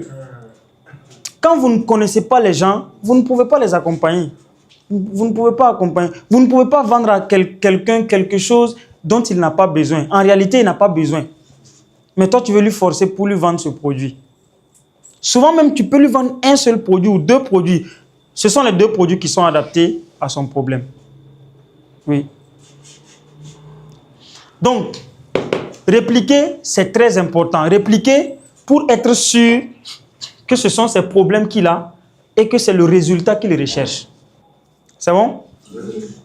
Alors, une fois que vous faites ça, s'il vous dit exactement sa problématique et il vous dit exactement le résultat qu'il veut avoir, vous ne devez pas directement comme ça expliquer votre offre. C'est très dangereux. Si vous venez directement, vous commencez à parler encore de votre produit, c'est très dangereux. Il y a une étape, vous ne devez pas sauter. Vous voyez, la vente, c'est quoi? C'est une technique d'influence. Vous savez, peut-être vous pouvez demander à Adama, maintenant, je ne vends plus les livres. Moi, je peux rentrer avec 200 livres dans une salle, on sort avec 0. Je l'ai fait plusieurs fois. Pourquoi? Parce que je connais les étapes de la vente. Je sais que quand je veux vendre, il n'y a aucune étape que je dois sauter. Je dois respecter toutes les étapes à la lettre. Quand je respecte tout à la lettre, les 200 livres, ça sort. Quand je respecte toutes les étapes à la lettre, sur 300 personnes, forcément, il y a 50 personnes qui vont venir devant pour venir signer. Mais ça, je ne dois pas sauter une étape. Quand je saute une étape, j'ai biaisé le processus de vente. Donc, une fois que vous avez découvert le résultat qu'il veut obtenir, vous devez le rappeler. Et ça, c'est juste un rappel. Ça, c'est toutes les pathologies. Le rappel, c'est quoi? Voici un peu les 4 phases de toute pathologie. La première phase, c'est la phase de... c'est le début. La phase de contaminaison, la phase de contraction, le début de la maladie. Ensuite, la deuxième phase, c'est la phase aiguë. C'est quand il commence à ressentir un peu les signes. C'est pas trop les symptômes, c'est pas trop grave, mais il ressent un peu. il y a un peu de picotement, un peu, en tout cas, il ressent un peu. Troisième phase, c'est la phase chronique. Et la dernière phase, c'est la phase compliquée. Voilà. Alors, vous devez revenir sur ça pour qu'ils comprennent. Parce que la vente, c'est quoi? Regardez un peu. Devant, je l'ai dit. Mais bon, comme ils ne voient pas, ce n'est pas grave. Les clients achètent par émotion et justifient par la raison. Toujours. Émotion, raison. Les clients achètent par émotion et justifient par la raison. Si tu n'as pas réussi à créer une émotion, et dans notre cas, c'est la peur. Si tu n'as pas réussi à créer une émotion et que tu offres ton produit ou bien ton service, ce n'est pas sûr qu'il va se décider. Parce que les gens achètent toujours suite à une émotion. Ça peut être l'excitation. L'excitation peut faire en sorte que quelqu'un va acheter. La peur peut pousser quelqu'un à acheter. Je vais vous raconter une petite histoire. Il y a un monsieur, il est sorti comme ça, il a l'argent. Il a vu seulement une voiture, une très belle voiture, une Mercedes. Il a acheté la voiture. Il était tellement émotif parce qu'on a fait une démonstration de la voiture. On lui a permis de rentrer dans la voiture, essayer toutes les techniques de manipulation. On a fait ça au gars. Le gars, l'émotion est montée. On a dit maintenant au gars que c'est la seule série qui reste. Il y a quelqu'un qui vient pour essayer. Il y a quelqu'un qui est en route en train de venir pour essayer la voiture. Comme il a les moyens, il a bloqué directement la vente. Il dit non, je bloque directement cette voiture-là. Je vous paye tel montant par chèque et le reste, je paye au comptant. Il achète la voiture, il rentre à la maison. Maintenant, il savait que sa femme n'allait pas être d'accord. Parce que la décision, vous voyez, une voiture, ce n'est pas une petite décision. La décision, normalement, doit être réfléchie. Mais le gars, il a déjà acheté. Maintenant, quand il rentre à la maison, il explique à madame. Il dit non, en fait, j'ai vu la voiture, c'est bien pour les enfants, je l'ai acheté, il va falloir qu'on... En fait, il explique maintenant à madame pourquoi lui l'a acheté. Voilà pourquoi les gens achètent toujours par émotion et ils vont venir justifier par la raison. Quand il finit d'acheter, il va justifier maintenant pourquoi il a acheté. Mais il achète toujours par émotion. Parce que quand tu arrives à stimuler la personne, on aime parler du cerveau limbique de la personne, il va se décider rapidement pour prendre. Mais s'il n'a pas été stimulé, ça ne passe pas. Voilà pourquoi, et souvent, même on vous dit d'aggraver le problème de la personne. C'est la raison pour laquelle, en fait, on sait qu'en aggravant, tu fais peur à la personne pour le pousser à rapidement se décider.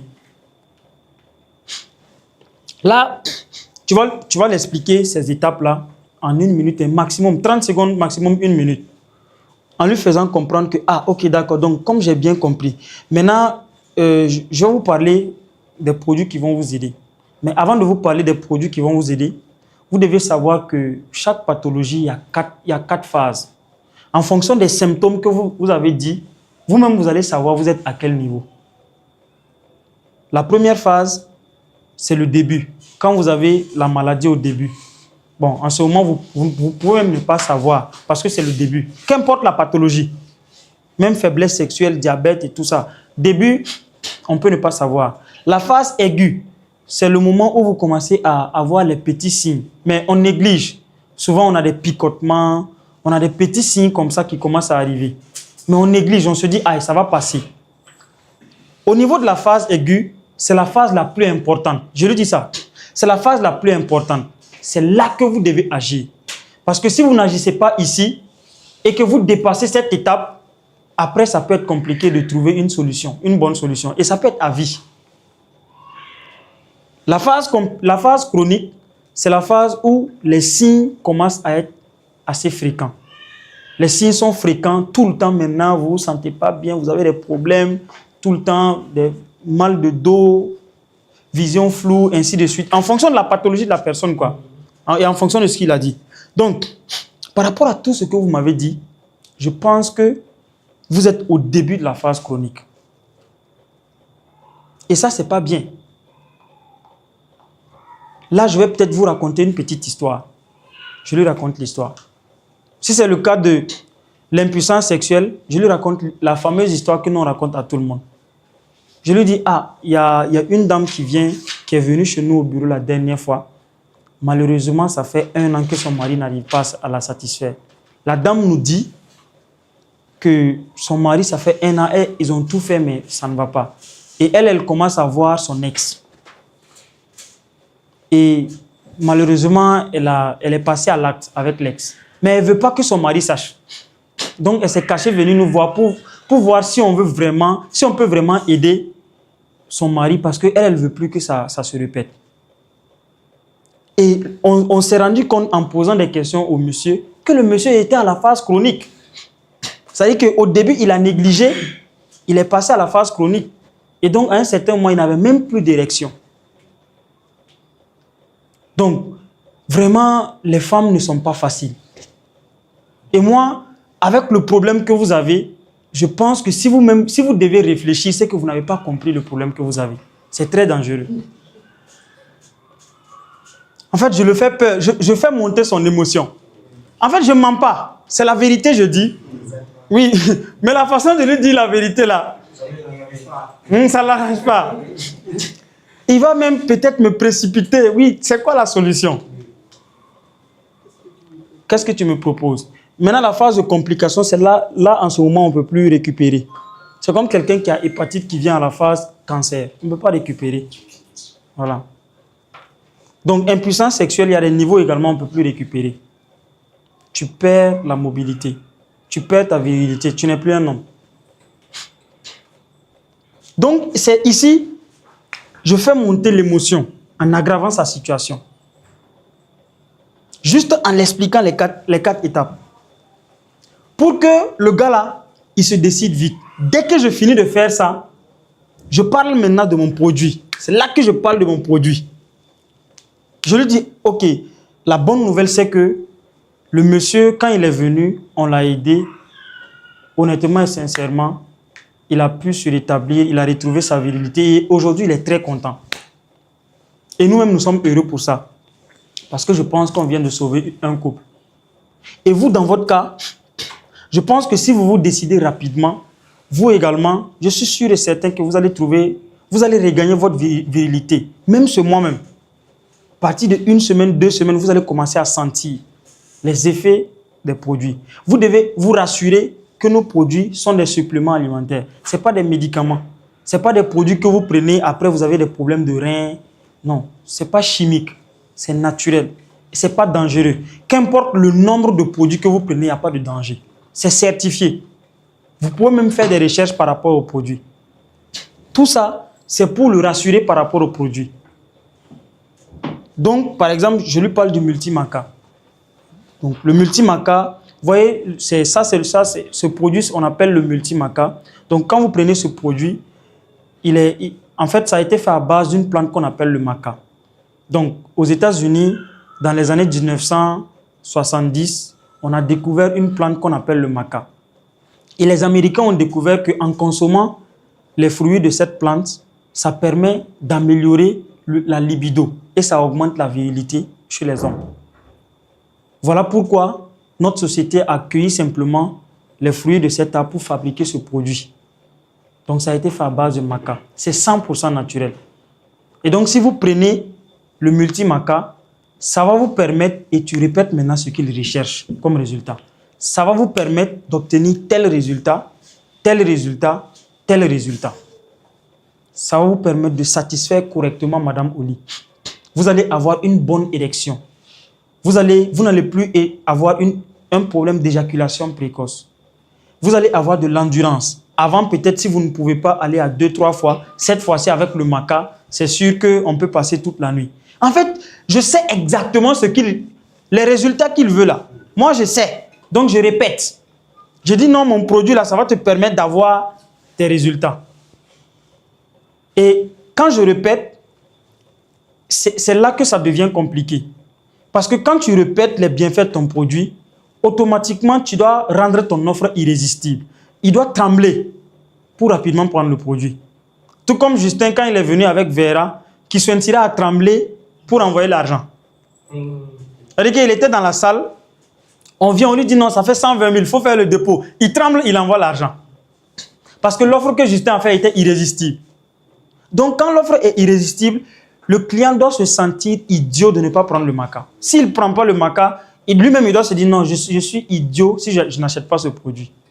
Donc, quand tu parles de ton produit, une fois que tu montres un peu que ton produit peut l'aider à atteindre son objectif, automatiquement, tu dois rendre ton offre irrésistible. Il ne faut pas lui donner une offre simple comme ça. Il va dire, ah ok, j'ai bien compris. Mais rends l'offre irrésistible. L'offre irrésistible, c'est quoi? C'est ajouter 3 choses. La valeur perçue, tu dois l'augmenter. Les preuves sociales, tu dois le rappeler. L'urgence et la rareté. C'est ça l'offre irrésistible. C'est-à-dire que là, dans notre cas, moi, ce que je fais, je vais lui rappeler, je vous ai dit au début que je suis conseiller en bien-être. Il y a beaucoup de personnes qui me consultent. Ils me consultent souvent juste pour que je puisse les accompagner par rapport à leur bien-être général. Donc, il y a certaines familles même qui me payent 200 000, certains 500 000 pour que je les aide avec des conseils par rapport aux aliments qu'ils doivent consommer, à l'hygiène de vie qu'ils doivent avoir et tout ça. Bon, moi, mon accompagnement, c'est très cher parce que je suis conseiller en bien-être. Si vous prenez uniquement le multi-maca, ça va être bien pour vous, mais ça va être encore mieux si vous avez mon accompagnement. Je ne sais pas, est-ce que vous voulez mon accompagnement? Sûr et certain, il va dire oui. Puisque la façon dont vous avez discuté, il va dire oui. Ok, si vous allez prendre le multi-maca, si vous allez prendre 2 macas tout de suite, l'accompagnement qui était payant à la base, je vais vous donner cet accompagnement gratuitement. À condition que vous preniez 2 macas tout de suite. Maintenant, il faut que je vous dise que le maca, c'est un produit que moi-même particulièrement, je n'ai pas ça tout le temps avec moi. À l'heure actuelle où je vous parle, toujours, il faut toujours dire ça. À l'heure actuelle où je vous parle, je crois que j'ai une dizaine de macas avec moi. Mais, comme je vous l'ai dit au début de l'appel, il y a 50 personnes que je m'apprête à appeler à peu près. Donc, il y a certaines personnes qui ont les mêmes problèmes que vous.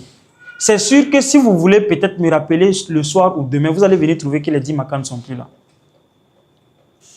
Donc, sur les 10 macas, combien de macas vous voulez prendre?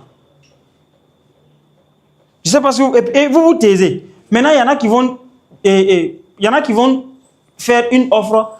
Ils disent, bon, je vais vous 2 macas, chaque maca coûte 23 500. Lui-même, il va revenir encore dire, bon, mais si vous n'avez pas les moyens, vous pouvez prendre un. Est-ce qu'il t'a dit ça? Mais pourquoi tu lui dis, s'il n'a pas les moyens, il n'a qu'à prendre un? C'est comme si il va sentir que c'est une marmaille. Tu ne dois rien lui dire. Tu fais ton offre parce que ton objectif, c'est que s'il ne prend pas 2, au moins s'il prend un. C'est 23 500. S'il ne va pas prendre 2, peut-être il peut te dire non, je n'ai pas 23 500. Ok, d'accord. Comme vous m'aviez dit au début que vous avez prévu un budget pour votre santé, dans ce cas, prenez d'abord un. Et après, on verra avec le temps comment ça va se passer. Puisque, vous l'avez rappelé, il a dit au début qu'il a prévu quelque chose pour sa santé. Peut-être ça ne vaut pas 46 000, on est d'accord. Mais au moins, tu vas prendre un maca. Je ne sais pas si vous voyez de façon simple. Là. Maintenant, ces techniques, ça ne veut pas dire que vous allez vendre à tout le monde. Il y aura forcément des personnes qui vont venir avec des objections, malgré que vous avez fait ça. Maintenant, vous ne devez pas prendre les objections de façon personnelle. Une objection ne veut pas dire que quelqu'un ne t'aime pas. Ça ne veut pas dire que quelqu'un est contre toi. Ça veut peut-être dire que la personne, peut-être n'est pas préparée. Peut-être il y a quelque chose qu'il n'a pas bien compris. Donc, quand il vient avec une objection, il ne faut pas avoir de frustration. Tu cherches simplement à savoir, si tu as fait tout ça avec quelqu'un, malgré tout, il n'a pas acheté. Tu dis non, je vais te revenir après. Il faut lui demander pourquoi il veut te revenir après. Poliment. Je lui dis, ah d'accord, je comprends bien. Maintenant, est-ce que vous pouvez me dire pour quelle raison vous souhaitez me revenir après? Qu'est-ce que vous n'avez pas compris? Je pourrais mieux vous expliquer. Parce que si vous voulez revenir plus tard, c'est peut-être parce que vous n'avez pas compris quelque chose. Puisque vous aviez prévu un budget. Il va expliquer le problème réel qu'il a. Peut-être qu'il n'a pas bien compris quelque chose. Ou bien peut-être il va vous dire non, c'est à cause des moyens. Vous lui demandez, est-ce que c'est le seul problème qui vous empêche de prendre le produit tout de suite? Il va vous dire oui. OK. Donc si c'est le seul problème, par exemple, si vous l'aviez proposé 2, si c'est le seul problème, dans ce cas, il n'y a pas de problème. Vous allez prendre un maca et on va commencer avec le traitement. De façon simple. Je ne sais pas si on se comprend un peu. C'est comme ça qu'on crée une offre irrésistible. Ne créez pas une offre simple. Du genre, je parle de mon produit, je lui montre seulement les bienfaits et puis j'attends qu'il achète. Il va venir avec une objection. Mais je lui donne tellement de valeur qu'il va se sentir idiot de ne pas acheter le produit. Lui-même, il voit que moi, mon accompagnement est payant. Il voit le prix du maca. Et il sait que s'il achète le maca, je vais l'accompagner gratuitement pendant 3 mois. Ça, c'est ce que moi, ou bien pendant 1 mois. Ça, c'est ce que moi, je vais faire pour lui. Et en plus de ça, s'il n'accompagne pas, la quantité est limitée. Il doit se sentir ridicule de ne pas acheter le produit tout de suite. Si vous passez beaucoup de temps avec les bons prospects, jusqu'à ce niveau, vous allez convertir beaucoup de personnes. Maintenant, ce n'est pas dès le jour 1 que vous allez être parfait par rapport à ça. Moi, je l'ai pratiqué plusieurs fois. Voilà pourquoi aujourd'hui, même sans PowerPoint, sans document, je connais les étapes. Parce que je l'ai pratiqué à plusieurs reprises. À plusieurs reprises, à plusieurs reprises. Donc, vous devez pratiquer la répétition. Vous devez répéter plusieurs fois jusqu'à ce que ça soit ancré. On aime dire que tout ce que vous répétez devienne une réalité pour vous. Donc, quand vous répétez quelque chose, ça devient votre réalité. Donc, voilà pourquoi vous devez répéter encore et encore et encore jusqu'à ce que vous soyez bon. Et qu'un jour, vous allez tellement vendre, les gens vont vous appeler pour venir donner des formations. Vous allez pouvoir bien former vos équipes, les personnes qui viennent dans vos équipes, afin qu'eux également, ils ne souffrent pas comme vous avez souffert. Votre objectif, c'est de permettre à ce que les gens qui viennent dans vos équipes souffrent moins que vous. Parce que vous avez échoué, vous avez appris de vos échecs, donc vous les permettez de prendre le bon chemin. Voilà pourquoi j'aime dire que quand tu vois quelqu'un passer manager, il faut l'écouter. Parce qu'il est passé par là où toi tu passes.